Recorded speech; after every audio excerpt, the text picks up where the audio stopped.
नमस्कार, मैं श्रेया और आप देख रहे हैं बातें यूपी की। मैं हाजिर हूं उत्तर प्रदेश की 10 बड़ी खबरों के साथ। यूपी लोक सेवा आयोग ने 2024 के कैलेंडर में लंबित और नई परीक्षाओं के लिए केवल 3 आरक्षित तिथियां रखी हैं। इस कारण अभ्यर्थियों को नई और लंबित परीक्षाओं के लिए अगले साल तक का इंतजार करना होगा। आयोग को एलटी ग्रेड शिक्षक भर्ती, अभियंत्रण सेवा परीक्षा और अन्य कई पदों के लिए अध्याचन मिल चुका है, लेकिन अधिकांश परीक्षाएं शासन से मंजूरी का इंतजार कर रही हैं। मौजूदा स्थिति में इन परीक्षाओं का आयोजन अगले वर्ष ही संभव होगा।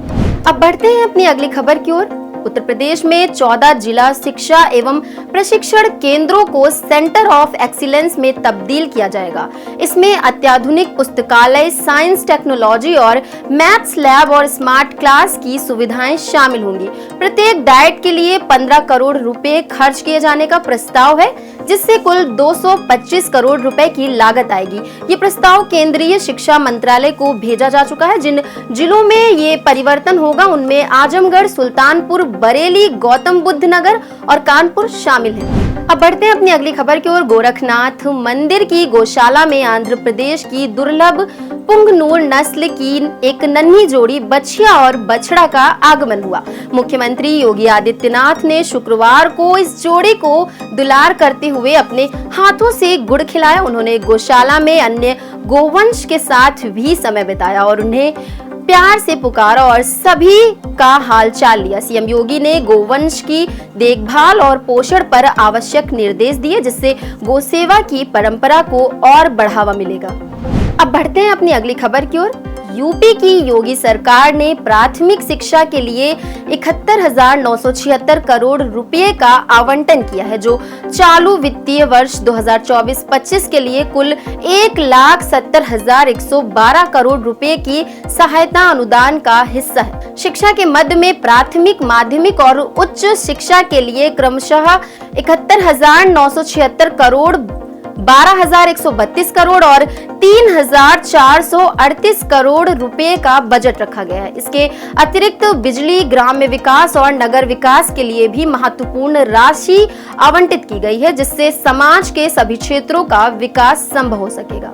इसी के साथ बढ़ते हैं अपनी अगली खबर की ओर। हाल ही में ताजमहल के मुख्य गुंबद से पानी के रिसाव और पौधे के उगने की खबरों के बाद सियासी हलचल तेज हो गई है। सपा अध्यक्ष अखिलेश यादव ने ताजमहल के संरक्षण पर सवाल उठाते हुए भाजपा सरकार को जिम्मेदार ठहराया। उन्होंने लिखा कि रखरखाव में विफलता के कारण ताजमहल की स्थिति चिंताजनक हो रही है। वहीं आर्कोलॉजिकल सर्वे ऑफ इंडिया यानी कि ASI के अधिकारियों ने इस मामले को गलतफहमी करार दिया है। इस मुद्दे से ताजमहल की छवि और पर्यटकों की सुरक्षा पर गंभीर प्रश्न उठ रहे हैं। अब बढ़ते हैं अपनी अगली खबर की ओर। उत्तर प्रदेश में बस दुर्घटनाओं में 3 या अधिक मौत होने पर अब त्रिस्तरीय जांच की प्रक्रिया शुरू की जाएगी। परिवहन विभाग के अपर मुख्य सचिव L वेंकटेश्वर लू ने एक समीक्षा बैठक में इस संबंध में निर्देश दिए। विशेष कमेटी के गठन के साथ ही तय संख्या से अधिक चालान पर वाहनों का रजिस्ट्रेशन और चालकों का लाइसेंस निरस्त करने की कार्रवाई में तेजी लाने का आदेश दिया गया। बैठक में सड़क सुरक्षा समितियों की नियमित बैठक न होने पर ACS ने नाराजगी जताई और संबंधित अधिकारियों से स्पष्टीकरण भी मांगा। इसी के साथ बढ़ते हैं अपनी अगली खबर की ओर। उत्तर प्रदेश में पासपोर्ट आवेदन के लिए मोबाइल वैन की सुविधा शुरू की गई है, जिससे गाजियाबाद क्षेत्रीय पासपोर्ट कार्यालय से जुड़े 13 जिलों के डाकघर पासपोर्ट सेवा केंद्रों में आवेदन करने वालों को लाभ होगा। इसके अलावा हाल ही में आयोजित इंटरव्यू में 11 डॉक्टरों का चयन किया गया, जबकि 4 एम्स के डॉक्टरों को प्रोफेसर के पद पर पदोन्नति दी गई।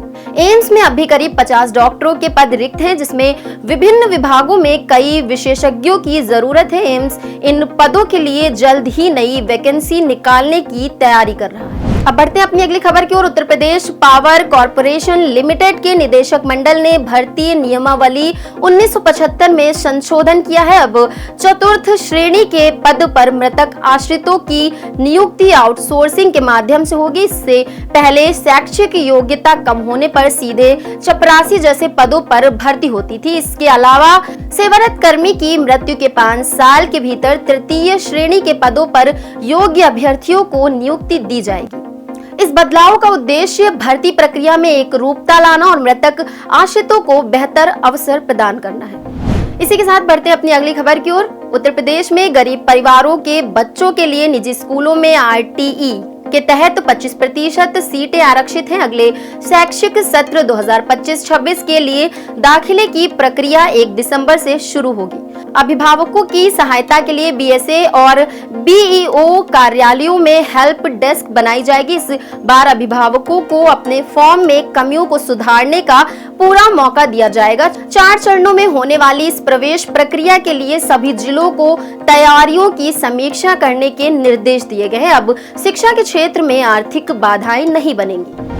इसी के साथ बढ़ते हैं अपनी आखिरी खबर की ओर। अखिल भारतीय आयुर्विज्ञान संस्थान गोरखपुर में डॉक्टरों की कमी 3 साल से बनी हुई है। हाल ही में 27 विभागों के लिए वैकेंसी निकाली गई, जिसमें जुलाई में केवल 15 डॉक्टर मिले, जिनमें से 4 को पदोन्नति देकर प्रोफेसर बनाया गया। 7 चयनित डॉक्टरों ने अब तक ज्वाइनिंग नहीं दी है। इसके चलते एम्स अब 50 नए डॉक्टरों की भर्ती के लिए फिर से वैकेंसी निकालने की योजना बना रहा है। फिलहाल एनेस्थीसिया, जनरल मेडिसिन, रेडियोलॉजी और अन्य विभागों में कई पद खाली हैं। स्थिति को सुधारने के लिए जल्द कदम उठाए जाएंगे।